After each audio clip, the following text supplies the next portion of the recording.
Hello guys! Good evening, magandang gabi sa inyo. Ayan, bago kakadarating ko lang galing sa trabaho, first day ko sa trabaho guys.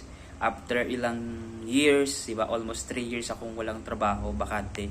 Pero more on vlogging ako, diba, kaya nag-vlog ako. Siyempre, ang masasabi ko lang, siyempre naninibago ako kasi kumbaga yung utak ko sariwa pa na ulit. Hindi ko alam kung sariwa pa o hindi. Basta ayun, first job ko after ilang years, 3 years, 'di ba? Baga naninibago ako sa trabaho ngayon kasi nga BPO, kaya first time ko, kaya kailangan natin mag-English speaking, 'di ba? Shout out sa mga kakilala ko, sa mga katrabaho ko ngayon, sa mga bago kong ka-workmate. Ayan, I hope magkakasundo tayo, 'di ba? Pero sabi nga nila, 'di ba, as a content creator, 'di ba? Iba pa rin talaga yung may trabaho. At least dati nag-focus ako sa vlogging kasi guys. As in talagang kumikita ako dati na malaki.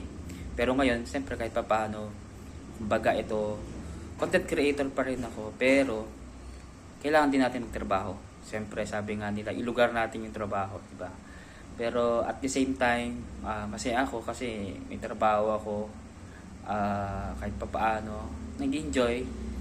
Siyempre first time, kaya shout out sa mga katrabaho ko dyan, kilala nyo ko. Ayan, maraming salamat sa mga nag-follow, ayan, mga bagong followers ko. Basta guys, madali lang akong kausapin, madali lang akong kaibiganin. Basta mabait ka sa akin, mabait din ako sa'yo. Mabait akong tao, depende na lang sa taong kausap ko. Basta yun lang. Shout out din sa aming trainer, ayan. Pero masaya ako guys kasi may bago akong trabaho. Siyempre, panibago, sana hindi ako ma-stress. Hindi ko ma-stress. Kailangan pogi ulit tayo, di ba? Pogi. Kaya maraming salamat, yun lang. Shout out. I hope, sabi nga nila, priority pa rin yung trabaho natin guys. Kasi hindi laging viral, hindi laging may sahod sa Facebook. Yun lang masasabi ko. And God bless. Shout out po sa inyo lahat. Maraming salamat. At least pa paano may natutunan kayo sa video na to. God bless.